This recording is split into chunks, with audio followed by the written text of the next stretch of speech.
बिस्मिल्लाहिर्रहमानिर्रहीम, अस्सलाम वालेकुम नाज़रीन। प्रोग्राम क्रॉसिंग लाइंस में खुशामदीद। मैं हूँ यासिर रशीद। नाज़रीन, सुप्रीम कोर्ट के बानिए तहरीक इंसाफ को तिब्बी मुआयने के लिए अस्पताल मुंतकिल करने और मेडिकल बोर्ड बनाने के फैसले ने सियासी कयास आराइयों को जन्म दिया है, क्योंकि इससे पहले पाकिस्तान तहरीक इंसाफ की पूरी सियासत बानी की सेहत के गिर्द घूम रही थी। लेकिन हालिया अदालती फैसले के बाद अब पाकिस्तान तहरीक इंसाफ की हिकमत अमली और 28वीं आईनी तरमीम मौजूए बहस बनी हुई है। अदालत के हुक्म पर कायम होने वाले बोर्ड में बानी के जाती मौलिज डॉक्टर फैसल और उस्मा खान भी शामिल होंगी।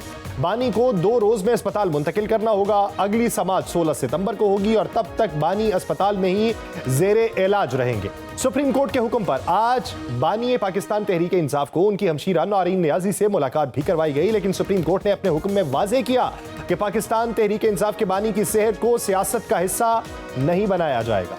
बानी तकरीबन 3 साल से अडयाला जेल में है और मुख्तलिफ मुकदमात का सामना कर रहे हैं, लेकिन गुज़श्ता कुछ अरसे से पाकिस्तान तहरीक इंसाफ के रहनुमाओं और बानी तहरीक इंसाफ के अहले खाना की उनसे मुलाकात नहीं हो पा रही, जिस पर सूबा खैबर पख्तूनख्वा के वज़ीर आला सुहेल आफरीदी ने एहतजाजी तहरीक चलाने का ऐलान भी कर रखा था। दूसरी जानिब जेल हुकाम की सुप्रीम कोर्ट में जमा करवाई गई मेडिकल रिपोर्ट में खान साहब की सेहत के हवाले से मुकम्मल और तफसीली मालूमात फराहम की गई हैं। रिपोर्ट के मुताबिक उनको एंजाइटी का लेवल जो है वो 3+ के जुमरे के अंदर मौजूद है और मेडिकल बोर्ड ने उनका आखिरी मरतबा 10 अगस्त को मुआयना किया, जिसमें आंखों, अमराज कल्ब और मेडिसिन के माहिरीन शामिल थे। रिपोर्ट में 4 नवंबर 2023 से 10 अगस्त 2026 तक 39 मुख्तलिफ तिब्बी माहिरीन के मुआयनों का खुलासा भी शामिल है। 18 मई 2024 को नाक कान के माहिर ने बानी को टाइटाइनस की शिकायत पर कान साफ करने की तजवीज दी थी, जिस पर अमल किया गया और बाद में बानी तहरीक इंसाफ की एक आंख की बीनाई मुतासिर होने पर भी उनका इलाज हुआ। लेकिन रिपोर्ट के तिब्बी पहलुओं के अलावा सियासी पहलू भी नुमाया है, क्योंकि सुप्रीम कोर्ट के हालिया फैसले से पहले पाकिस्तान तहरीक इंसाफ के रहनुमाओं और बानी पाकिस्तान तहरीक इंसाफ के अहले खाना के बार बार मुतालिबात और एहतजाज के बावजूद उनको बानी से मुलाकात की इजाजत नहीं दी जा रही थी। यूं अब सियासी हलकों में यह सवाल जेर गर्दिश है कि क्या बानी तहरीक इंसाफ को मिलने वाला यह वक्ती रिलीफ किसी बड़े सियासी बंदोबस्त का हिस्सा है? क्या पाकिस्तान तहरीक इंसाफ से 28वीं आईनी तरमीम मंजूर करवाने और नए सूबे बनाने के लिए हिमायत हासिल करने के लिए बानी तहरीक इंसाफ को यह रिलीफ फराहम किया जा रहा है? और क्या बानी तहरीक इंसाफ ऐसी कोई डील करने पर तैयार हो जाएंगे? इन सवालात का जवाब देना फिलहाल मुमकिन नहीं, लेकिन कौमी सियासत में माजी में ऐसा होता रहा। 2019 में नवाज शरीफ को बैरून मुल्क जाने की इजाजत को भी सियासी जरूरियात के तनाजुर में देखा गया, क्योंकि उसके कुछ माह बाद ही मुस्लिम लीग नून ने उस वक्त के army chief general Qamar Javed Bajwa की मुद्दत मुलाजमत पर तौसी के लिए जो कानून साजी हुई थी उसकी हिमायत की। पाकिस्तान मुस्लिम लीग के सीनियर रहनुमा राना सनाउल्लाह समेत नून लीगी रहनुमाओं ने बाद में खुद ये एतराफ किया कि पार्टी ने पाकिस्तान तहरीक इंसाफ के दबाव का मुकाबला करने के लिए सियासी हिकमत अमली के तहत आर्मी एक्ट में तरमीम की हिदायत की थी। बानी पाकिस्तान तहरीक इंसाफ की रिहाई का एक और अहम पहलू यह है कि अब उनको उनके जाती मुआलजीन, अहले खाना और पार्टी रहनुमाओं तक ज्यादा रसाई हासिल होगी, तो पाकिस्तान तहरीक इंसाफ के लिए खुद को मुनज़्ज़म करना, हुकूमत पर दबाव बढ़ाना निस्बतन आसान हो जाएगा। यूं ये सवाल तो फितरी है कि क्या हुकूमत ऐसा चाहेगी? दूसरी जानिब 28वीं तरमीम के लिए अगर पाकिस्तान तहरीक इंसाफ की हिमायत दरकार है, तो क्या उसके बदले बानी तहरीक इंसाफ के लिए मजीद रिलीफ का कोई इम्कान है? इन कयास आराइयों के दरमियान हकीकत यह है कि 16 सितंबर की समाअत तक बानी तहरीक इंसाफ अस्पताल में जेरे इलाज रहेंगे और जाहिर है हुकूमत और पीटीआई दोनों को अब यह फैसला करना होगा कि इस मौके को सिर्फ तिब्बी मामला रखते हैं या किसी बड़े सियासी बंदोबस्त की तरफ बढ़ते हैं। क्या पाकिस्तान तहरीक इंसाफ इस पूरे मामले को ज्यादा सियासी हवा बना रही है? क्या इसके ऊपर आने वाला रिएक्शन वक्ती है या देरपा है?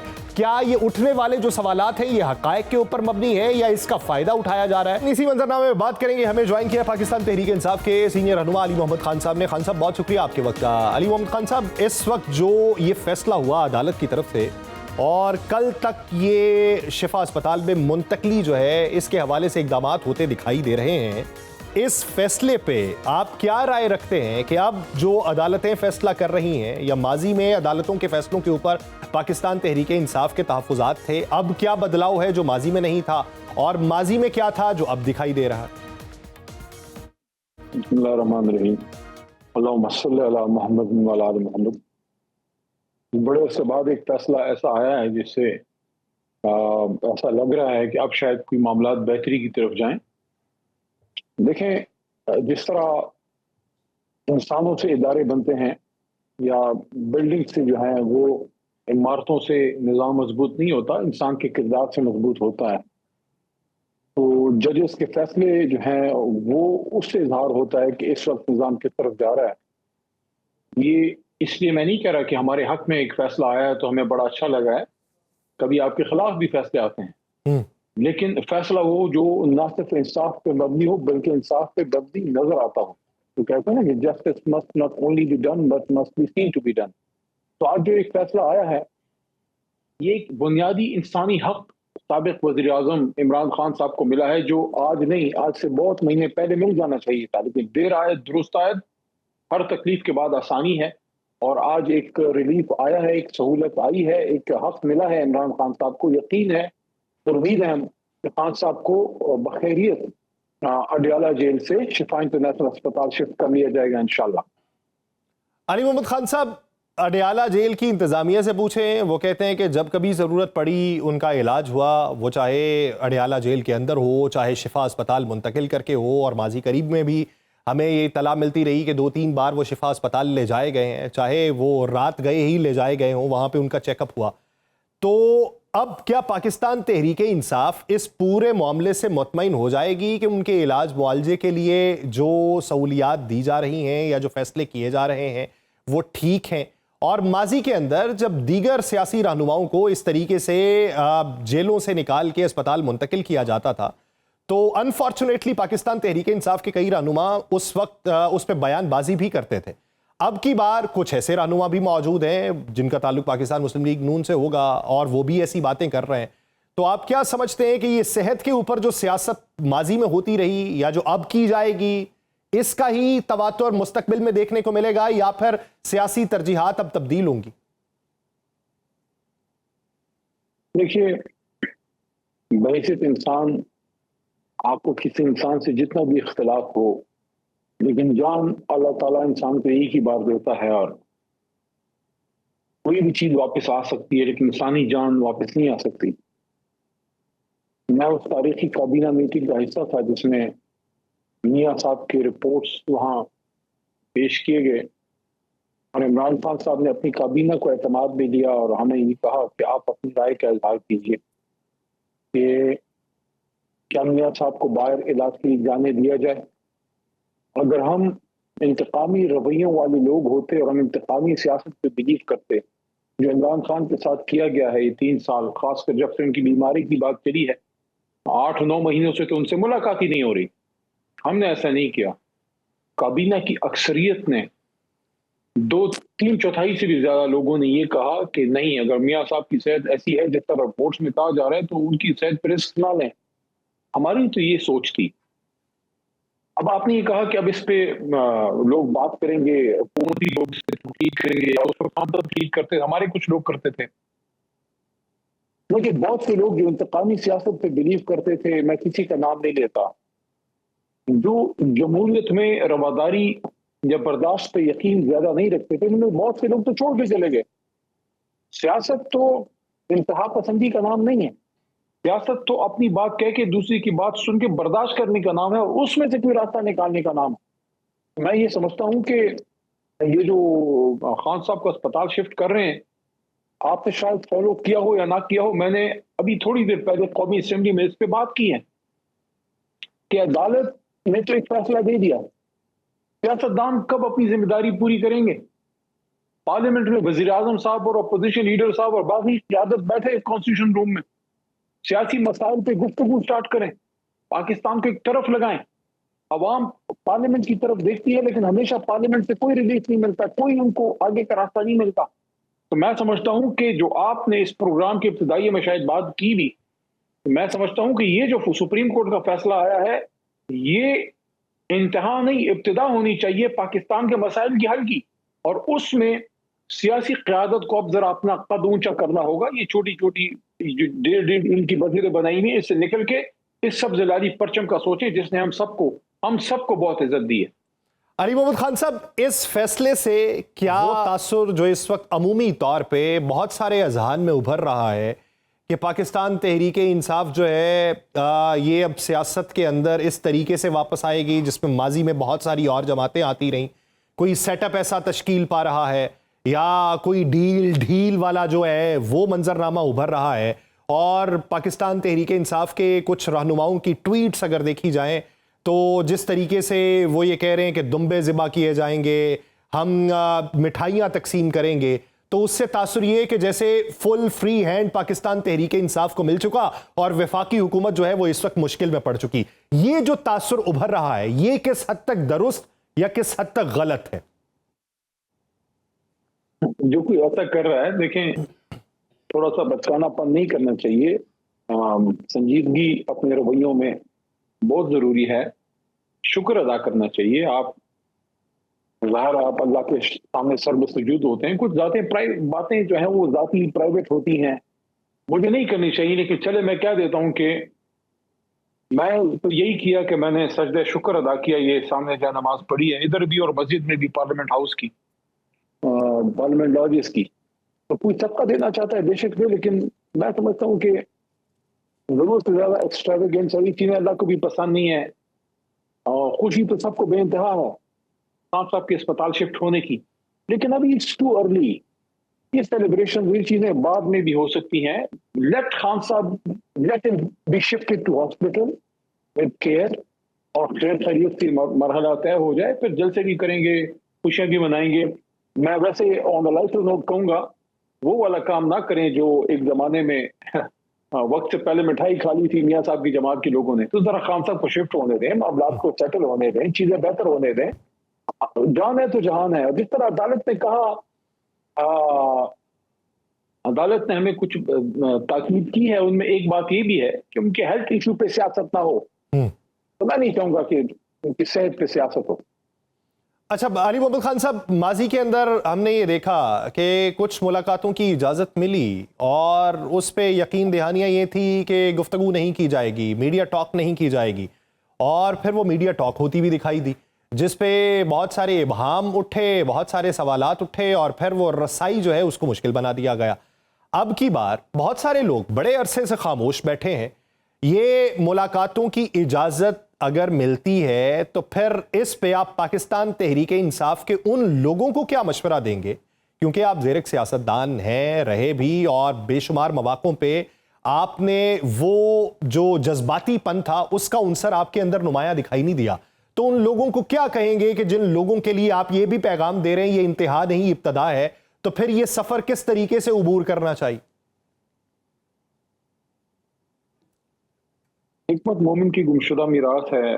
सियासत का नाम ही विजडम है।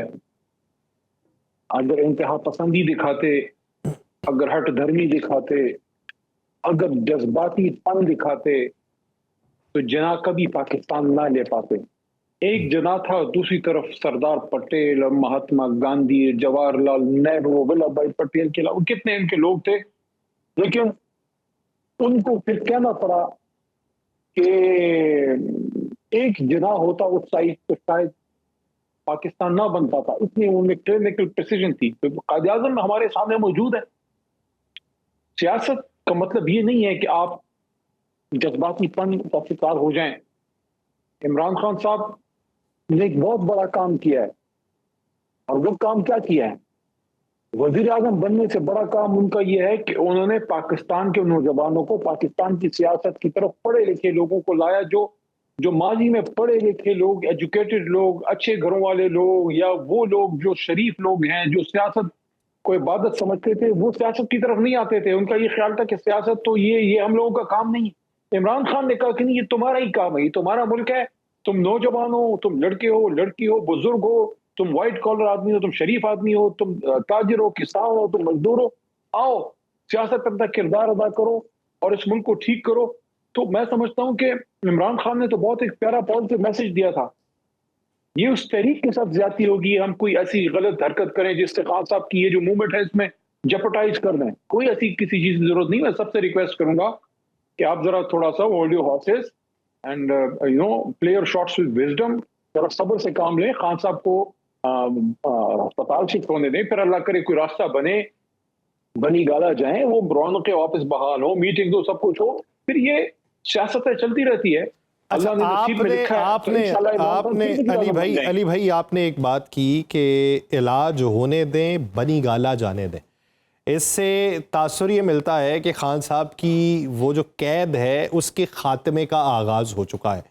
तो क्या ये जो इलाज की गर्ज से शिफा अस्पताल मुंतकिल होना है, तो यहाँ से बनी गाला का रास्ता किस तरीके से इख्तियार किया जाना है। फिर एक और सवाल उभरता है, आपने हवाला दिया मियां नवाज शरीफ के बैरून मुल्क इलाज के हवाले से, तो उसके बाद आर्मी एक्ट में तरमीम हुई थी, नून लीग ने उसका साथ दिया था। तो क्या वो तासुर जो आम जहन के अंदर उभर रहा है कि आप भी जिसको आइडेंटिफाई कर रहे हैं कि वो बनी गाला जाएं, तो क्या इस तरह का कोई और मामला तो नहीं कि जिसकी अभी बहस मुबाहिसा जारी है और उस पर कोई अगर कानून आता है, कोई तरमीम आती है, तो उसमें पाकिस्तान तहरीक इंसाफ उसकी हिमायत में खड़ी होगी?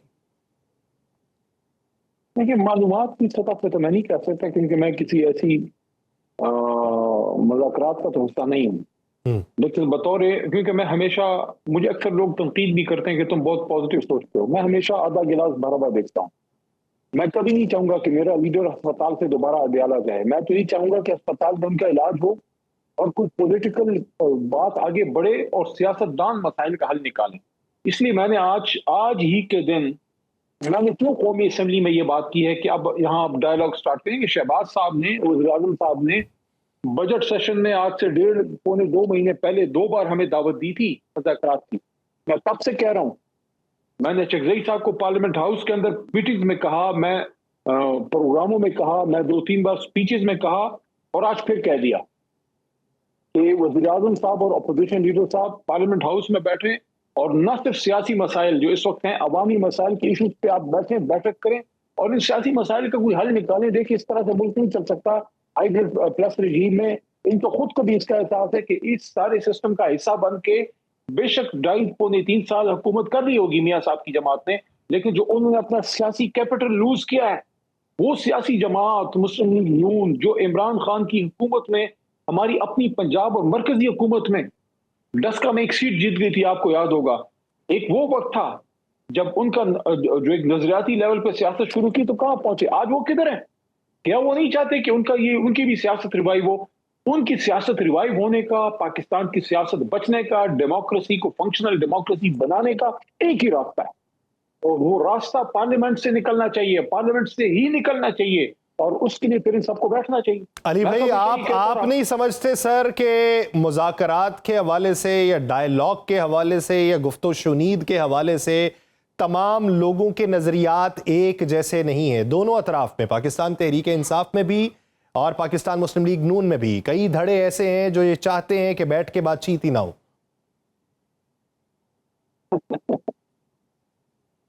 क्या कह सकते हैं, वो एंटागोनिस्ट या चाचा केबी को हर जगह होता है। लेकिन मैं तो ये समझता हूं कि हमारे लिए चले सबसे बेहतर जो रास्ता है वो कुरान ही है।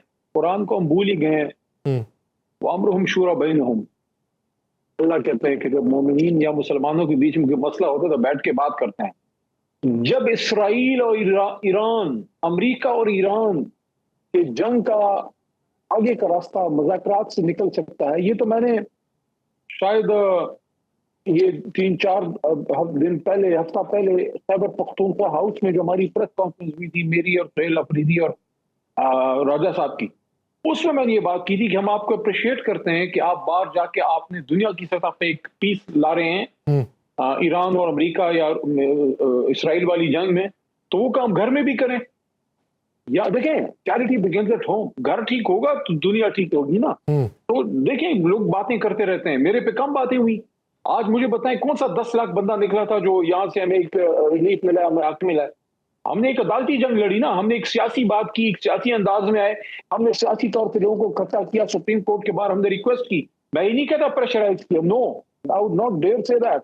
मैं सबसे पहले वकील हूँ, उसके बाद मैं सियासी कारकुन था, क्योंकि मैं वकील पहले बना था, उसके बाद सियासत में आया। तो फिर अली भाई, आप क्या समझते हैं कि ये जो 27 के बार हम बैठे और उसके बाद ये तारीख लगी, पिछले हफ्ते बैठे थे ना पार्लियामेंटेरियंस और इंसाफ फोरम के हमारे और पॉलिटिकल वर्कर्स आए हुए थे, खवातीन आई हुई थी, सेनेटर हजरात आए हुए थे, एमपीज आए हुए थे।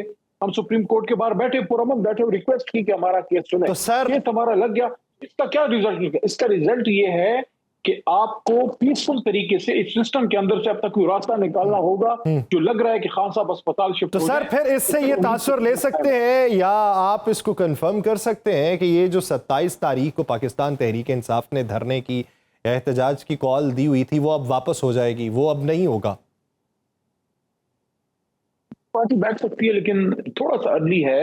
अभी खान साहब शिफ्ट होते हैं ना, अभी एक सिर्फ ऑर्डर आया है, अब ये इम्प्लीमेंट होता है, अडियाला से जब अस्पताल शिफ्ट होते हैं आप देखेंगे पूरी चीज ही चेंज हो जाएगी। यानी कि एक पता अब अभी इससे आपको पॉजिटिविटी फील नहीं हो रही। हमारे बहुत से तरीके इंसाफ के लोग जो बहुत नेगेटिव थे अब एक अच्छे एक उसकी तरफ चल पड़े हैं कि यार अब खान साहब को एक उम्मीद बन पड़ी है कि हम खान साहब को दोबारा अपने बीच सही सलामत दोबारा देख सकेंगे। इस हद तक हमें पहुंचा दिया था।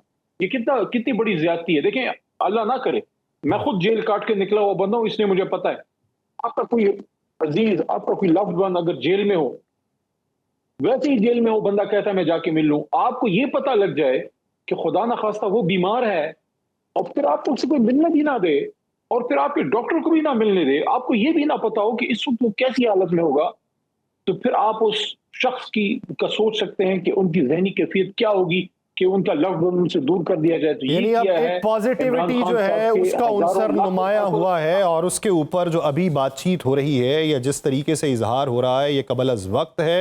एहतियात का दामन थामे रखना चाहिए और इसके ऊपर जो हिकमत अमली तरतीब देनी है वो पॉजिटिव वे के अंदर हो तो आखिरकार मसाइल जो हैं वो डायलॉग से हल हो सकते हैं। बहुत शुक्रिया अली मोहम्मद खान साहब सवाल देने के लिए। नाज़रीन, दीगर इश्यूज पे बात करेंगे एक शॉर्ट ब्रेक के बाद। कहीं नहीं जाएगा। Welcome back. नाज़रीन, बांग्लादेश और भारत के ताल्लुकात एक बार फिर एक ऐसे मोड़ पे पहुंच गए हैं जहां साबिक वज़ीर आज़म शेख हसीना वाजिद की हवालगी का मामला सिर्फ कानूनी कार्रवाई नहीं रहा बल्कि दोनों ममालिक के मुस्तकबिल के ताल्लुकात, ढाका की दाखिली सियासत और खित्ते में भारत के असर रसूख का इम्तिहान भी बन चुका है। बांग्लादेश के वज़ीर आज़म तारिक रहमान के दौरा भारत की मनसूखी को इसी तनाजुर में देखा जा रहा है, जबकि ढाका ने वाज़ेह कर दिया कि भारत के साथ आला सतह के राबितों के लिए साजगार माहौल पैदा करना होगा, जिसके लिए सबसे पहले साबिक वज़ीर आज़म शेख हसीना वाजिद को भारत के हवाले करना होगा। बांग्लादेश ने भारत से मुतालिबा किया कि शेख हसीना और दीगर मफरूर मुल्जिमान को फौरी तौर पर बांग्लादेश वापस भेजा जाए, जबकि शरीफ उस्मान हादी की शहादत में मुलव्वस मुल्जिमान की वापसी भी यकीनी बनाई जाए। बांग्लादेश अब भारत के जवाब का मुंतज़र है। दूसरी तरफ नई दिल्ली का कहना है कि हवालगी की दरखास्त का कानूनी तरीकाकार के तहत जायजा लिया जा रहा है और ये मामला फिलहाल ज़ेर गौर है, लेकिन ढाका के दो टोक मौक़िफ़ से ये तो वाज़ेह हुआ कि ये मामला अब मामूल की सिफारती फाइल नहीं है। इस पूरे मंजरनामे में शेख हसीना वाजिद का हालिया ऐलान खास अहमियत इख्तियार कर चुका है। उन्होंने 5 अगस्त को नई दिल्ली में सहाफियों की एक वीडियो नशिस्त में कहा कि वो दिसंबर में बांग्लादेश वापसी का इरादा रखती हैं। उन्होंने ये भी दावा किया कि उनकी वापसी का मकसद जमहूरियत बहाल करना और कौमी मफाहमत को फरोग देना होगा, लेकिन ढाका में उनके सियासी मुखालिफिन और 2024 की तहरीक हामी इस दावे को कबूल करने के लिए तैयार नहीं। उनका ख्याल है कि साबिक वज़ीर आज़म की वापसी सिर्फ एक जाती फैसला नहीं बल्कि उनकी बांग्लादेश की सियासत में दोबारा असरअंदाज होने की कोशिश हो सकती है। यह खदशा इसलिए भी ज्यादा शिद्दत के साथ उभरा क्योंकि उन्होंने अपनी वापसी को अपनी जमात अवामी लीग पर पाबंदी खत्म किए जाने से मशरूत किया। भारत में साबिक वज़ीर आज़म की मुसलसल मीडिया सरगर्मियों ने भी बांग्लादेशी हुकूमत के शुबहात में इजाफा किया। बांग्लादेश को साबिक वज़ीर आज़म की मीडिया सरगर्मियों पर भी एतराज है और उसका ख्याल है कि यह बांग्लादेशी सियासत में शेख हसीना वाजिद के लिए किसी न किसी दर्जे की जगह बरकरार रखने की कोशिश है जिसे भारतीय हिमायत हासिल है। लेकिन भारत ने वाज़ेह किया कि शेख हसीना वाजिद की हालिया मीडिया सरगर्मियां निजी नौइयत की थी और भारतीय हुकूमत का उनसे बराह रास्त कोई ताल्लुक नहीं। लेकिन शेख हसीना वाजिद के हालिया खिताब के बाद बांग्लादेश में एहतजाज हुआ और वज़ीर आज़म तारिक रहमान भी इस मामले पर खुलकर अपनी नाराजगी का इजहार कर चुके। इसलिए नई दिल्ली की वजाहत ढाका के खदशात दूर करने में कामयाब नहीं हुई। शेख हसीना वाजिद को 2025 में बांग्लादेश के इंटरनेशनल क्राइम्स ट्रिब्यूनल ने उनकी गैर हाजिरी में इंसानियत के खिलाफ जराइम के मुकदमे में सजाए मौत की सजा सुनाई थी, लेकिन उन्होंने इन इल्जामात को सियासी कह के रद्द कर दिया था, जिसके बाद इंतखाबात हुए और अब बांग्लादेश नेशनलिस्ट पार्टी बरसर इक़्तिदार है जो जमहूरी इदारों की बहाली और सियासी बहरान से मुतासरा मईशत की दोबारा बहाली के वादों के साथ मंजर आम पे आई है। लेकिन तारिक रहमान की हुकूमत को अब इन तमाम महाजों पर मुश्किलात का सामना है। इन हालात में शेख हसीना वाजिद की वापसी तारिक रहमान की हुकूमत के लिए बराह रास्त सियासी चैलेंज बन सकती है। भारत ने नई हुकूमत के बरसर इक़्तिदार आने के बाद बांग्लादेश से ताल्लुकात बेहतर बनाने की कोशिश की और तारिक रहमान को सितंबर में नई दिल्ली में होने वाली ब्रिक्स सरबराही कॉन्फ्रेंस में शिरकत की दावत दी, लेकिन अब उनका भारत जाना गैर यकीनी दिखाई देता है। नई दिल्ली के लिए शेख हसीना वाजिद को मजीद पनाह देना इसलिए भी मुश्किल है कि यूं भारत के तारिक रहमान की हुकूमत से ताल्लुकात मजीद खराब हो जाएंगे और बांग्लादेश का बीजिंग की जानिब झुकाव बढ़ जाएगा और भारत किसी तौर पे ऐसा नहीं चाहेगा। लेकिन वो उस वक्त शेख हसीना वाजिद को भी बांग्लादेश के हवाले करने की पोजीशन में बनता नहीं दिखाई देता। भारत इस सूरत हाल में ताखीरी हरबे इस्तेमाल करके वक्ती मोहलत तो हासिल कर सकता है, लेकिन हर गुजरते दिन के साथ शेख हसीना वाजिद का मामला भारत के लिए सिफारती बोझ में तब्दील हो जाएगा। यूं भारत के लिए आगे का रास्ता आसान नहीं, लेकिन शायद सबसे महंगा इंतखाब यह हो कि कोई फैसला ही ना किया जाए। इसी मंजरनामे में बात करेंगे। हमें ज्वाइन किया है माहिर बैनुल अक़वामी डॉक्टर साहिबा ने। डॉक्टर साहिबा बहुत शुक्रिया आपके वक्त का। डॉक्टर साहिबा, इस वक्त मौजूदा सूरत हाल में आप क्या समझती हैं कि भारत और बांग्लादेश के ताल्लुकात सिफारती नौइयत में किस हद तक मखमसे का शिकार है, और इस ज़मन के अंदर भारत का बांग्लादेश को शेख हसीना वाजिद की वापसी या हवालगी के हवाले से जवाब मुमकिन तौर पर क्या हो सकता है? बांग्लादेश और इंडिया का सफारती ताल्लुक जो है वो तो उस दिन ही आप समझें मेरे ख्याल में practically in all forms and shape खत्म हो गया था जिस दिन हसीना वाजिद वहां से भागकर उन्होंने पनाह ली थी और लोग जो हैं वो सड़कों पे निकले हुए थे और एक रेवोल्यूशन था। और वहां से वो जितने जो है वो करेंसी नोट लेके गई उनकी डिटेल तो अलग है, लेकिन उसके साथ ही जब बाद में लोगों को पता चला कि इनके जाने पे हमें तो इनका आउस्टर चाहिए था करप्शन की बेसिस पे, और इनके ऊपर जो क्रिमिनलिटी के जो हमारे पास सबूत थे, जितना जुल्म और बर्बरियत इन्होंने मचाया हुआ था, तो बजाय इसके कि वो वहां पे खड़ी हो के डिफेंड करती हैं अपने चार्जेस को, अपने ऊपर लगने वाले जो हैं जो एलिगेशंस हैं उनके बारे में कोई जवाब देती हैं, उन्होंने प्लेन पकड़ा, अपनी जो जितना मालो दौलत है जो उसके अंदर समा सकता था, तो उनको कहीं भी वो ट्राई करती रही कि उनको डिप्लोमेटिकली कहीं और पनाह मिल जाए, लेकिन उसके बाद वो इंडिया पहुंच गई। तो उसके बाद फिर उनकी एब्सेंशिया में ट्रायल हुआ जिसके अंदर उनको सजा भी हो चुकी है, और उस ट्रायल की बुनियाद पर अगर वो वहां पे वापस पहुंच के दोबारा अपने केसेस का सामना नहीं करती हैं, और एक नेबरिंग कंट्री जो है वो ना सिर्फ ये कि क्रिमिनल को, एक कंट्री के क्रिमिनल को अपने अंदर पनाह दिए हुए है, बल्कि उनकी एक जो गवर्नमेंट इन एग्जाइल टाइप बनाकर बैठे हुए हैं कि वो अभी भी जो है उनका बेटा जो है वो भी बयानात देता है, और एक बांग्लादेश के जो है वो रिप्रेजेंटेटिव की तौर पे इंटरनेशनल मीडिया के ऊपर जो है वो बात करता है। वो खुद जो है वो ये कहती हैं कि जो बांग्लादेश है उसकी हालत बहुत बदतर हो गई है, वहां पे इस्लामाइजेशन हो गई है, मुल्लाइजेशन हो गई है, इस तरह की बातें वो करती हैं वहां बैठकर। तो मेरा नहीं ख्याल कि अब ये सफारती ताल्लुकात जो हैं वो कहीं और जा सकते हैं। ये बहुत ही एक सहज तरीके से बाज जो मुल्क होते हैं उनका डिप्लोमेटिक पोस्चर ऐसा होता है कि वो कन्फ्रंटेशनल नहीं होते। कहने को तो ये भी कहा जा सकता था कि आपके पास दौरा करने की कोई तुक नहीं बनती है। आई मीन आपके कितने ही मुश्किलों से तो हम आपके स्लीपर सेल्स यहाँ से खत्म कर रहे हैं। वो जो रॉ है वो पूरा हमारा कंट्री चला रही थी, और वो डिसाइड करती थी कि जो टॉप डिप्लोमेट्स हैं और खास तौर पे जो बड़ी पोजीशंस पे लोग बैठे हुए हैं या मिलिट्री पर्सनल है, उनकी पोस्टिंग, उनकी टर्मिनेशन, उनकी हायरिंग, सब कुछ तो बैठ के इंडिया कर रहा था। तो इंडिया की एक वेसल स्टेट तो ऑलरेडी जो है वो बांग्लादेश को बना दिया गया था, जिसपे भी लोगों ने रिटेलिएट किया। तो वो बहुत सटल तरीके से उन्होंने कह दिया कि ये एक शर्त है, अगर आप हमारा मुजरिम वापस कर दें तो हम देख सकते हैं, हम आपके गुडविल जेस्चर की बुनियाद पर फिर ये सोच सकते हैं कि ठीक है। अच्छा, हम डॉक्टर साहिबा, अब की बार ये जो मीडिया अपीयरेंस हो रही है और वहां पे बयानात देना शुरू हुई हैं, क्योंकि माजी करीब में तो खामोशी इख्तियार कर ली थी किसी न किसी हद तक, तो अब उस मीडिया अपीयरेंस पे बांग्लादेशी मौक़िफ़ ये है कि ये भारतीय ईमा के ऊपर हो रही है और ये हमारी सियासत के अंदर पेनिट्रेशन करवाने के हवाले से हो रही है। तो जिस पे भारत ने डिनाइल दिया कि नहीं, ये निजी नौइयत के उनके बयानात थे या उनकी मीडिया अपीयरेंस थी। तो इस मीडिया अपीयरेंस को लेके मुस्तकबिल के हवाले से क्या पनप रहा है भारत के अंदर?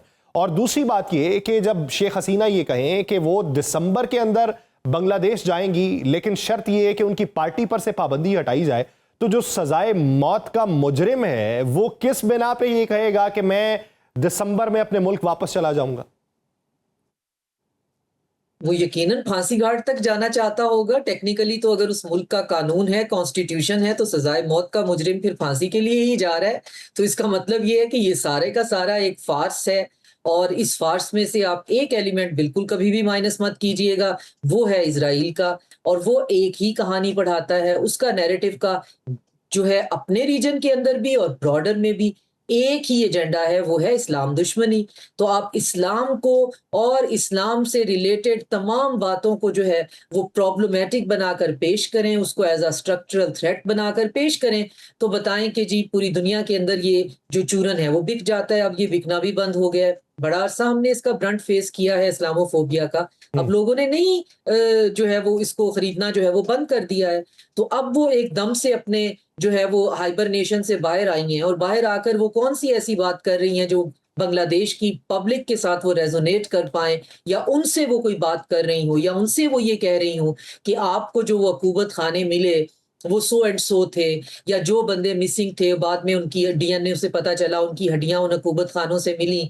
तो ये वजह हो सकती है। जिन पैसों की बात हो रही है, इतनी करप्शन मैंने की, उसकी ये आपको कोई बात ऐसी नहीं लगती कि वो आम पब्लिक के साथ बात कर रही हैं? वो बात ये कर रही हैं कि मेरा बांग्लादेश इस वक्त जो है वो एक्सट्रीम जो इस्लामिस्ट हैं उनके हाथ में आ गया है, और ये एक्सट्रीम इस्लामिस्ट जो हैं इस खिते के अंदर एक नया एक ऐसा जो है वो एलिमेंट या एक्टर बनकर उभर रहे हैं जो इस रीजन को बहुत डिस्टेबलाइज कर देगा। तो ये देखिए, ये नैरेटिव किसका है?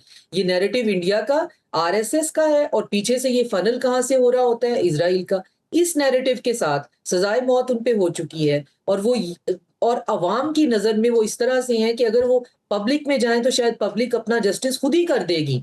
ये एक ऐसा हमारी रिसेंट हिस्ट्री का रेवोल्यूशन है जिसके अंदर लोगों के जो ग्रीवेंसेस थे वो इतने ज्यादा लॉजिकल और जस्टिफाइड थे, और जिस क्वांटिटी में वो बाहर निकले और उन्होंने एक हुकूमत टॉपल करके रख दी। ये वहां जाकर क्या करेंगी? मतलब ये दिसंबर में कैसे जा रही हैं? इसका मतलब है ये बिहाइंड क्लोज डोर किसी प्ली डील की बात कर रही हैं, या ये सजाए मौत को कन्वर्ट कराने की बात कर रही हैं, लेकिन ये वापस जाने की बात तो कर रही हैं। तो फिर वापस जाकर अगर ये फांसी के फंदे पे नहीं चढ़ना चाहती हैं तो इसका मतलब है कि इनको कोई और सब्ज बाग भी दिखाया जा रहा है। तो उस सब्ज बाग में हमें जो है वो हाइपर अलर्ट हो जाना चाहिए, क्योंकि उस सब्ज बाग के अंदर अगेन आपको जो है वो इस रीजन के अंदर फॉल्स फ्लैग ऑपरेशन हो सकते हैं। इस रीजन के अंदर बांग्लादेश को किसी कॉन्फ्लिक्ट के अंदर घुसाया जा सकता है, और फिर कोई ऐसा प्रिटेंस तैयार किया जा सकता है कि इसकी रीजन जो है वो एक्सट्रीमिस्ट जो है, जो एक्सट्रीम हार्ड लाइनर जो है वो गवर्नमेंट में जब आएंगे तो इस तरह की सिचुएशन तो होगी। आपको याद होगा कि जब नई हुकूमत बनी थी और उनके बनने से पहले जब वो अपनी कैंपेन रन कर रहे थे तो बहुत से इंसिडेंट आपको मीडिया पे दिखाई दिए जिसके अंदर जो हिंदू हैं बांग्लादेश के अंदर उनकी मॉब लिंचिंग को दिखाया गया, फिर उन्हें प्रोपोगेट किया गया, और फिर उनको इस बात से इक्वेट किया गया कि ये बाकायदा किसी की सरपरस्ती में हो रहे हैं, किसी की एमा पे हो रहे हैं। जब वो एक फजूल का नैरेटिव जिसकी कोई हकीकत नहीं थी वो नहीं प्रिवेल कर सका, तो फिर उसके बाद आपको एक लल नजर आता है। अब ये फिर दोबारा से आपको जागती हुई दिखाई देती हैं। तो ये जागकर सवाए पाकिस्तान दुश्मनी, इस्लाम दुश्मनी और इजराइल के ब्रॉडर एजेंडा और आरएसएस का जो इनकी अच्छा डॉक्ट्राइन डॉक्टर है, साहिबा, उसकी ये facilitation बताइए के कि अलावा इसकी जो उनके वजीर आजम हैं वो अगर भारत नहीं जाते ब्रिक्स के इजलास में, सिफारती एतबार से सेटबैक क्या हो सकता है? और दूसरा ये कि भारत के साथ ताल्लुकात जिस हद तक खराब होते चले जाएंगे, चाइना के साथ इन्वॉल्वमेंट बांग्लादेश की उतनी बढ़ती चली जाएगी। ये भारत के मफाद के किस हद तक खिलाफ है और भारत उस पर क्या रिएक्ट करेगा? मैं कल किसी एक प्रोग्राम में कह रही थी कि अब मुझे कभी कभी इंडिया पे तरस आना शुरू हो गया।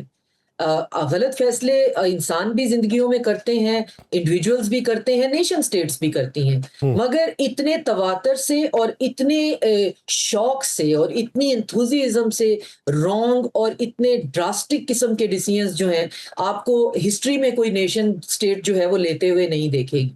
जिससे क्या रहा है, एक शदीद किस्म की डिप्लोमेटिक आइसोलेशन है, और डिप्लोमेटिक आइसोलेशन में भी एक ईरीनेस है, एक ईरी साइलेंस है कि कोई बात नहीं करना चाहता, आप इररेलेवेंट होके रह गए हैं। आप वो जो सार्क कंट्रीज जिनके आप सर पे खड़े होके नाचा करते थे, आप उनके लिए भी इररेलेवेंट हो गए हैं। उन्होंने भी चाइना के साथ जो है अपना इकोनॉमिक जो है वो रास्ता बनाना शुरू कर दिया है। बांग्लादेश तो उनमें से एक बड़ा मुल्क है। तो इतने गलत डिसीजन जो हैं वो सिर्फ इस बुनियाद पे कि क्योंकि हमारे पास एक बॉलीवुड है और हम हर चीज क्योंकि सास भी कभी बहू थी बनाकर पेश कर सकते हैं, और वो चूंकि एक बड़ा एक मॉनिटरी उसका एक पहलू था, उसने बड़े पैसे कमाए, तो हमारा हर नैरेटिव जो है वो उसी पैटर्न के ऊपर पूरी दुनिया खरीद लेगी। दुनिया के पास एपेटाइट ही नहीं, दुनिया के पास इस तरह का कबूकी थिएटर देखने का अब कोई मूड ही नहीं है। लोग जो है वो रियलिस्टिक हो गए हैं और लोग रियलिटी देखना चाहते हैं। अब चीजें जो है वो ना तो एक जगह पे कंट्रोल हो रही हैं, ना ही एक जगह से वो कहीं से सीप आउट हो रही हैं कि आप उन पे इस हद तक कंट्रोल रख सकें। तो चाहे आप एक फरसूदा किस्म की, सूडो किस्म की डॉक्यूमेंट्री बनाकर ऑपरेशन सिंदूर को अपनी फतह बनाने की कोशिश करें, या आप हसीना वाजिद को दोबारा से किसी बंकर से निकाल कर सामने लाकर यानी अब हालात वो नहीं है, अब नजरियात को खरीदने वाले वो लोग मौजूद नहीं हैं। अब आपका वो बीज जो आप नफरत के उनसर के तौर पे बोते थे, अब उसकी फसल जो है उसको पानी लगाने वाला कोई नहीं है। अब जो है वो तमाम तर फसलें, उनके ऊपर छिड़काव ऐसा किया जा रहा है कि जिससे उनका उगना जो है वो मुहाल होता दिखाई दे रहा है। तो ये भारत के लिए इस वक्त कसम पुरसी की हालत के मुतरादिफ दिखाई देता है। बहुत शुक्रिया डॉक्टर शाजिया चीमा साहब इस हवाले के लिए। नाज़रीन, दीगर इश्यूज़ पे बात करेंगे एक शॉर्ट ब्रेक के बाद। कहीं नहीं जाएगा, stay with us. Welcome back. नाज़रीन, अमेरिका ने ईरान के खिलाफ जंग में सिर्फ मिसाइल्स और जंगी तैयारों पर इन्हिसार करने की बजाय अब एक ऐसा रास्ता इख्तियार करने का फैसला किया है जिसमें खलीज के दूसरे ममालिक भी उसकी दिफाई और अस्करी हिकमत अमली का हिस्सा होंगे।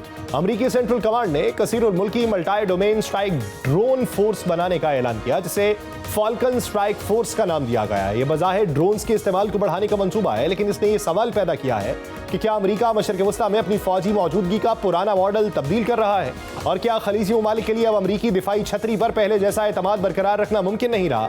अमरीका के लिए इन ड्रोन्स की तैयारी इसलिए भी जरूरी है क्योंकि तवील फासले तक मार करने वाले इंटरसेप्टर मिसाइल महंगे, उनकी तादाद महदूद है, उनकी पैदावार फौरी तौर पे नहीं बढ़ाई जा सकती, जबकि ड्रोन निस्बतन सस्ता है, कम वक्त में बड़ी तादाद में तैयार हो जाता है। ईरान जंग के दौरान अमरीकी मिसाइल के ज़खायर में कमी और मजीद पैदावार के लिए नए मुआहिदों की खबरें भी सामने आती रहीं, और अमरीका को ईरान के हर ड्रोन के मुकाबले में लाखों डॉलर मालियत का मिसाइल इस्तेमाल करना पड़ा, जो तवील जंग के लिए एक महंगा मॉडल है।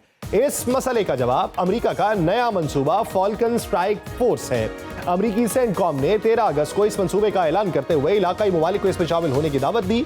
फोर्स में ऐसे बगैर पायलट निजाम शामिल होंगे जो फजा और पानी दोनों में काम कर सकते हैं, और उन्हें अमरीकी और इलाकाई एहलकार मुश्तरका तौर पर चलाएंगे। ये फिलहाल वाज़ेह नहीं कि कौन से ममालिक इस फोर्स में शामिल होंगे, और यही इस मंसूबे का सबसे अहम पहलू है, क्योंकि ड्रोन खरीदना या चलाना एक बात है, लेकिन किसी ऐसे मुश्तरका फौजी ढांचे का हिस्सा बनना दूसरी बात, जिसकी कार्रवाइयां ईरान जैसे ताकतवर पड़ोसी के खिलाफ तस्वुर की जाए। दूसरी जानिब अमरीकी वजीर जंग पीट हेग्सेथ का मौक़िफ़ वाज़ेह है कि अमरीका कम कीमत ड्रोन्स को मार गिराने के लिए $2 मिलियन का मिसाइल मुसलसल इस्तेमाल नहीं कर सकता। यही वजह है कि लोकास जैसे निस्बतन सस्ते ड्रोन भी अमरीकी हिकमत अमली में अहमियत हासिल कर रहे हैं। सेंटकॉम के मुताबिक तकरीबन $35,000 के ड्रोन लोकास का डिजाइन ईरानी शाहिद ड्रोन से मुतासिर है, और उसे ईरान के खिलाफ ऑपरेशन में इस्तेमाल भी किया जा चुका। अमरीका के लिए हकीकी चैलेंज ये है कि ईरान के मिसाइल और ड्रोन अब खित्ते में उसके अड्डों को पहले के मुकाबले में ज्यादा आसानी से निशाना बना सकते हैं। यूं फॉल्कन स्ट्राइक फोर्स का एक मकसद यह हो सकता है कि अमेरिका अपनी दिफाई ताकत के लिए चंद बड़े अड्डों की बजाय ज्यादा कम कीमत और बगैर पायलट निजामों पे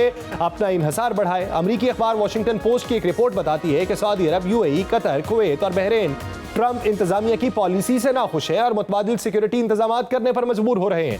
हालिया जंग में खलीजी ममालिक ने ईरान के खिलाफ बराह रास्त मुलव्वस होने से खुद को रोकने की कोशिश की। ईरानी हुक्काम भी बारहा ये खबरदार कर चुके हैं कि ईरान के खिलाफ कार्रवाई के लिए अपनी जमीन, अड्डे या सहूलियात फराहम करने वाले ममालिक नताइज भुगतने के लिए तैयार रहे। चुनाचे फॉल्कन फोर्स में मुमकिन शमूलियत खत्ते के ममालिक के लिए आसान फैसला नहीं होगी। ये तब्दीली नेटो के बारे में ट्रंप के मौक़िफ़ से भी जुड़ी है, क्योंकि अमरीका अब इत्तेहादियों से ज्यादा दिफाई बोझ उठाने की तवक्को रखता है। अमरीका अगर खलीजी ममालिक के हवाले से भी ये पॉलिसी इख्तियार करता है तो मकामी रियासतों को अपनी सलामती के लिए इलाकाई बंदोबस्त, मकामी दिफाई सलाहियत और अमरीका के साथ ताउन के दरमियान तवाजुन कायम करना होगा। यूं फॉल्कन स्ट्राइक को सिर्फ एक नई ड्रोन फोर्स तस्वुर करना शायद दुरुस्त नहीं। यह उस तब्दीली की अलामत है जिसमें अमरीका कम कीमत निजाम पे इन्हसार बढ़ाने के अलावा इलाकाई शराकतदारों की अमली शराकत में इजाफा चाहता है। दूसरी तरफ खलीजी ममालिक शायद अमरीका से मुकम्मल दूरी इख्तियार भी नहीं करना चाहते, लेकिन वो ये भी नहीं चाहते कि किसी और की जंग का अगला महाज उनकी सरजमीन बने। मक्का दिफाई मुआहिदा और ऐसे नए इलाकाई सिक्योरिटी इंतजामात उसी बदलती हुई सोच की अक्कासी करते हैं। सवाल अब ये नहीं कि अमरीका खित्ते में अपनी फौजी मौजूदगी बरकरार रखेगा या नहीं, बल्कि सवाल यह है कि आइंदा वो यहाँ किसके साथ, किस शक्ल में और किस मौजूद रहेगा। इसी मंजरनामे में बात करेंगे। मैं ज्वाइन किया है दिफाई तजयकार major general retired Zahid Mahmood साहब ने। जाहिद, अब बहुत शुक्रिया आपके वक्त का। जनरल साहब, फॉल्कन स्ट्राइक फोर्स, क्या इसे ये समझा जाए कि खत्ते में से अपनी जितनी भी बिसात है उसे अमेरिका लपेटना चाहता है, फौजी मौजूदगी कम करना चाहता है, अपने एसेट्स यहाँ से उठाना चाहता है, अपने डिफेंस सिस्टम को कम करना चाहता है, अपनी ड्रोन टेक्नोलॉजी को यहाँ पे ला के कम कीमत कोई तजर्बे करना चाहता है? जी, thank you very much Yasir. देखिए, ये इतना इंपॉर्टेंट नहीं है कि वो किस तरह की फोर्स रखना चाहते हैं।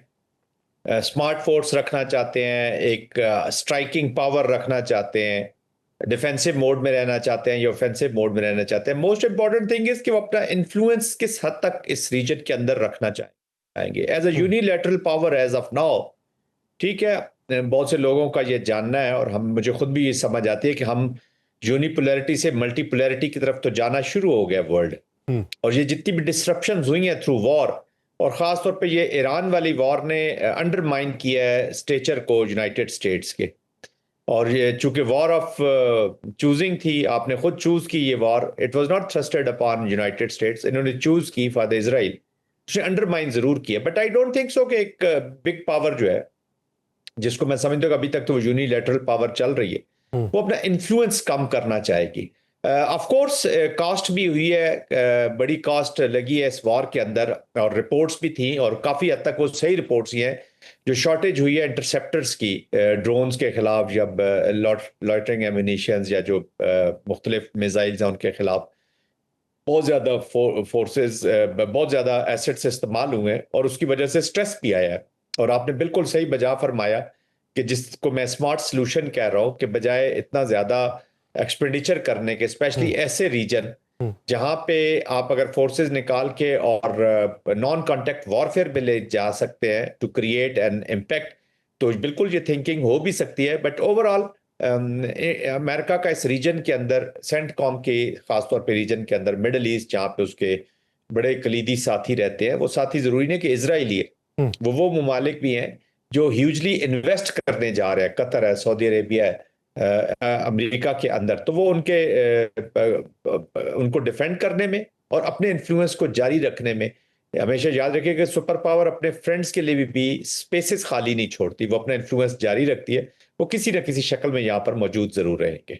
अच्छा सर, अगर माजी करीब को देखा जाए तो कहा यह जाता था कि अगली जंगें जो हैं वो जहाज़ों की होंगी, जिसके पास अच्छे जहाज़ होंगे, स्टेल्थ फाइटर जेट होंगे, मनूवर करने की सलाहियत होगी, वो ज़्यादा बचेंगे। हालिया जंग में इब्तदाई तौर पे ये कहना शुरू हो गए कि अब अगली जो जंग है वो मिज़ल्स की होगी, जिसके पास ज़्यादा मिज़ल्स होंगे, जिसके पास ज़्यादा रेंज वाले मिज़ल होंगे, बैलिस्टिक होंगे, हाइपरसोनिक होंगे, सुपरसोनिक होंगे, वो जो इस जंग को आगे बढ़ा सकता है। अब बात ड्रोन टेक्नोलॉजी की हो रही है। आपको ये मालूम है सर कि जो चीज़ अमेरिका एक ट्रेंड के तौर पे शुरू करता था, दुनिया के दीगर ममालिक उनकी दिफाई इंडस्ट्री जो है वो उसी को कॉपी करना शुरू हो जाती थी, चाहे वो स्टेल्थ फाइटर जेट के हवाले से हो, चाहे मिज़ल के हवाले से हो, चाहे वो किसी भी और टेक्नोलॉजी के हवाले से हो। अब अगर वो अपने मिज़ल्स के ऊपर ड्रोन्स को ज़्यादा फोकियत दे रहा है, तो फिर अगला वक्त ड्रोन्स की अहमियत, ड्रोन्स की पैदावार और ड्रोन्स के मुआहिदों के हवाले से किस शक्ल में सामने आएगा? देखिए Yasir, we need to understand कि ये जो वॉर का प्रोसेस होता है या जो वॉर मेकिंग है और इसके अंदर जो टेक्नोलॉजी भी आती है, ये हमेशा एवर इवॉल्विंग रहती हैं जी। ट्रेंच वॉरफेयर से शुरू हुई मॉडर्न वॉर्स जो हैं, और फिर टैंक का इजाद होना, जहाज का फिफ्थ डायमेंशन का शामिल हो जाना, फिर मल्टीपल डोमेन्स के अंदर ऑपरेशन होना। फिर हमने देखा कि यूक्रेन के हाइब्रिड वॉर का आपने देख लिया, रशियन कॉन्टेक्स्ट में उसकी एप्लीकेशन हुई। फिर अजरबैजान और आर्मीनिया के कॉन्फ्लिक्ट में हमने ड्रोन्स टेक्नोलॉजी देखी। तो अभी जो मौजूदा जो वॉरफेयर है ये मल्टी डोमेन है। इसमें मिसाइल की अपनी अहमियत है, ड्रोन्स की अपनी अहमियत है, जहाज़ों की अपनी अहमियत है। अभी ईरान का देख लेना, जब उसका एयर डिफेंस खत्म हुआ तो airs were dominated by the Americans and Israelis.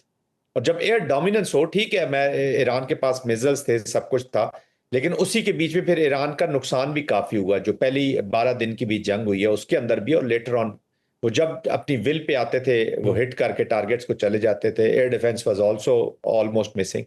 Missile technology में यस ईरान आगे था, उसने सिचुएशन क्रिएट की। एंड सेकेंडली ईरान ने फायदा उठाया अपने जियोपॉलिटिकल लोकेशन का, जो हॉर्मज़ का फायदा उठाया। कहने का मकसद यह है कि मल्टी डोमेन आपको होना पड़ता है across all spectrums of war, with multiple weapon system, with multiple engagement techniques. तो ये इवॉल्विंग होता है, ये प्रोसेस चलते रहते हैं। ये कह देना कि नहीं एक चीज खत्म हो गई तो बस दूसरी की तरफ इन्हसार चला जाएगा। जिन्होंने अच्छी वॉर मेकिंग करनी होती है वो तमाम डोमेन्स में एस्केलेशन लेडर पे जिधर भी वॉर जाती है उधर जाने के लिए तैयार होना चाहिए और तैयार रहते हैं। अच्छा जनरल साहब, आप क्या समझते हैं कि इस जंग के दौरान खलीजी ममालिक में जो है फुकदान रहा या उन्हें जो गिले रहे, इस ज़मन में मुस्तकबिल के अंदर ये जो अगर फोर्स बनाई जाती है, कौन उसमें शामिल होगा कौन नहीं होगा, आप समझते हैं कि माजी वाला एतमाद फिर से बरकरार हो सकता है? जब आप खुद ये कहते हैं या दुनिया ये समझ रही है कि यूनिपोलर से मल्टीपोलर वाला सेटअप जो है वो तश्कील पा रहा है, तो माजी का एतमाद हाल या मुस्तकबिल में दिखाई देगा या फिर उसमें कहीं ना कहीं कोई दरार, कोई शिकन दिखाई देगी और उसकी अमली शक्ल किसी और सूरत में निकलेगी? या सिर्फ दो चीजें हैं। पहली चीज तो हमें ये अंडरस्टैंड कर लेना चाहिए कि ये जो हम रीअलाइनमेंट की बात कर रहे हैं या स्ट्रेटेजिक ऑटोनॉमी की बात कर रहे हैं, ये अवामिल सिर्फ मिडिल ईस्ट के अंदर नहीं है। आप देख लें कि वेस्ट के अंदर भी जो नेटो ममालिक भी हैं वो भी अपने आप को इक्विप कर रहे हैं, अपनी स्ट्रेटेजिक ऑटोनॉमी को इंश्योर करना चाहते हैं। नेटो का मेंबर है, अमेरिका भी नेटो का मेंबर है, और ये तमाम मेंबर जो हैं वो अपने तौर पर अपनी पावर क्रिएट करना चाहते हैं कि हम अगर लेट्स से कि कोई स्पोर्ट हासिल ना भी हो, अभी देख रहे हैं यूक्रेन की वॉर हो रही है, कितनी नेटो कंट्रीज ने आके अपने ट्रुप्स डिप्लॉय किए हैं या कितनी कंट्रीज ने आके फिजिकल पार्टिसिपेट करें। ठीक है, काफी स्पोर्ट कोवर्ट स्पोर्ट होगी, लेकिन ओवर्ट कितनी आके डिप्लॉयमेंट की है। अफगानिस्तान में तो सारे सामने थे, चले आ गए, वहां पे कितने। और बट एनीवेज पूरा जो रीजन है नेटो के जो कंट्रीज हैं, उन्होंने अपने जो जीडीपी है वो 2% से 5% पर लेके जा रहे हैं। आप 4 से 5 साल के बाद एक नया जर्मनी देखेंगे, उनकी फोर्सेस डेवलप हो रही हैं। फ्रांस को आप देखेंगे, हो सकता है कुछ ममालिक न्यूक्लियराइजेशन की तरफ भी बढ़ना शुरू कर दें। तो ये एक ट्रेंड सेट हुआ है, एक अनइजीनेस कह लें, एक वो जो जमूद था उसको तोड़ा है और लोग अपनी स्ट्रेटेजिक ऑटोनॉमी बढ़ा रहे हैं। यही फिनोमेना जो है वो मिडिल ईस्ट, और मिडिल ईस्ट के अंदर तो वॉर मौजूद है जो which is impacting every country. तो वो ऐसे ग्रुप्स की तरफ देख रहे हैं, ऐसे हेडक्वार्टर्स और ऐसे डेन्स की तरफ देख रहे हैं जहां से अश्योर्ड किस्म की सपोर्ट हो, जहां से what ever is being promised that is completed. That's why Pakistan, Türkiye, Saudi Arabia का आप देख रहे हैं, और ममालिक भी इस तरफ आना चाहेंगे। But having said all that, American influence या अमेरिकन जो इम्पैक्टनेस है या जो इफेक्टिवनेस है वो जाते जाते जाएगी। इन कंट्रीज के पास उन्हीं के ज्यादातर इक्विपमेंट पड़े हुए हैं। कल्चरली भी अभी तक ये वाली लीडरशिप तो कम से कम वहीं की वहीं खड़ी रहेगी। May be with the passage of time alternatives जब क्रिएट होते हैं, जब ब्रिजेस के जरिए आप नए ममालिक, नए दोस्तों तक जाते हैं, तो आपकी टेक्नोलॉजीज भी नई आना शुरू हो जाती हैं। तो उस वक्त जाके देखेंगे कि आपका कितना इन्फ्लुएंस रहता है। बट अभी तो एज ऑफ नाउ अगले 5, 6, 7 साल जो है मैं कोई इतनी मेजर तब्दीली नहीं है देख रहा सिक्योरिटी आर्किटेक्चर में। मल्टीपल आर्किटेक्चर्स भी लोग बना रहे हैं कि आप नेटो का भी हिस्सा है, आपने एक अलायंस भी बना ली है, आपने अमेरिकन सिक्योरिटी भी किसी कंट्री ने ली है तो वो अपनी अलायंस भी बना रही है। इस पर तो कोई कदगन नहीं है। तो वो मल्टी डोमेन्स में एनहांस कर रहे हैं अपनी defensive capacities, capabilities to protect themselves. वरना आजकल के जो इकोनॉमिक नुकसानात हैं, अब देख रहे पूरा मिडिल ईस्ट सफर कर रहा है, तो आई थिंक उसकी प्रोटेक्शन के लिए ऐसे चीजें की जाए। अच्छा, मेरा एक आखिरी सवाल जनरल साहब, इस पूरे मंजरनामे में आप जब कहते हैं ये जाते जाते जाएंगे और 5-7 साल बाद का मंजरनामा कुछ और हो सकता है, तो अगले 2-4 साल में ईरान का मंजरनामा क्या होगा? ईरान कहाँ पे खड़ा होगा? उसके एलाइज जो हैं वो नए कितने बनेंगे? पुरानों से रकाबत कितनी ख़त्म होगी? और उसकी जो नई शक्ल है वो किस सूरत में देखने को मिलेगी? मैं हमेशा इस पॉइंट के ऊपर एक बात करता होता हूँ यासिर, अगर आप मुझे अलाउ करें तो मैं वो कर देता हूँ आपके प्रोग्राम में। जी सर। देखिए, कोई भी आप गाड़ी ड्राइव कर रहे हो तो अगर आप बैक व्यू मिरर में देख देख के गाड़ी ड्राइव करेंगे तो you are bound to bang that vehicle. आपने उस गाड़ी का एक्सीडेंट करना ही करना। आपको व्यू स्क्रीन में, विंड स्क्रीन से सामने का मंजर देखना है, फ्यूचर पे मंजिल देखनी है कि वो किधर है। If Iran has decided कि वो as in cooperative mode, cooperation mode के अंदर एज अ पार्टनर बन के नए चेस बोर्ड पे जाएगा तो वेलकम होगा by the regional countries. Regional countries के लिए भी यही मिसाल है कि वो बैक व्यू पास्ट से निकलें, वेलकमिंग हो, पार्टिसिपेटिव हो, फियर्स निकालें, और उसके लिए काफी सीबीएम्स लेनी पड़ेगी। उन सीबीएम्स को ऑन ग्राउंड पे होते हुए ब्रिजेस कंट्रीज लाइक पाकिस्तान को इस्तेमाल करने के बाद it will take little time. और अगर एज अ पार्टनर तो वो आएगा तो वेलकम होगा, वरना एक कंटेस्टेशन मोड रहेगा। अगर सुपर पावर यहां से जंग हार के जाता है, अमेरिका निकलता है, तो they will make sure keeping the traditions कि वो यहां पे क्या जरूर छोड़ के जाएंगे। फिर जो बुली है, the big elephant in the room, that is Israel, वो ऑलरेडी अरब वर्ल्ड को डिवाइड करना चाह रहा है। आल्दो के इब्राहिम अकॉर्ड को भी एक हॉल्ट लगा है, बड़ा सख्त झटका लगा है ईरान की वार का, but they will keep trying this. तो ये अब डिपेंड करता है कि ईरान क्या फ्यूचर के चेस बोर्ड पे कैसे जाना चाहता है। अगर तो उसी सिक्योरिटी आर्किटेक्चर में जाना चाहता है, कॉपरेशन मोड में जाना, they will have to show a lot on ground. And likewise the Arab countries before, अगर वो वेलकम करती हैं ईरान के इस रोल को, बर्दाश्त करती हैं, और लेना भी चाहिए, उनको करना भी चाहिए, क्योंकि हर बार ये इस जंग के प्रोसेस से कौमें सीखती हैं। तो आई थिंक लेसन लर्न यही है कि आप कोऑपरेटिव मोड में जाएं, कॉमन सिक्योरिटी आर्किटेक्चर में जाएं, इंश्योर करें अपनी सिक्योरिटी को, which will ensure you the stability in the region. आपके तेल भी बिकेगा, आपको स्टेबिलिटी भी आएगी, कोऑपरेटिव आपके सिक्योरिटी partners भी मॉड के बढ़ेंगे। अंदर अगर जाएंगे तो बेहतर हो सकता है। बसूरत दीगर अगर माजी कोई खंगालते रहेंगे, परखते रहेंगे, उसी की तरफ तवज्जो रहेगी, तो फिर हालात जो है वो बेहतरी की तरफ माइल नहीं हो सकते। बहुत शुक्रिया इस जनरल रिटायर्ड जाहिद महमूद साहब इस हवाले से अपना वक्त देने के लिए। नाज़रीन, प्रोग्राम का वक्त खत्म हो जाता है, मुझे दीजिए इजाज़त। आपसे मुलाकात होगी कल के रोज़। अपना बहुत सा ख्याल रखिएगा। अल्लाह ने के बाद।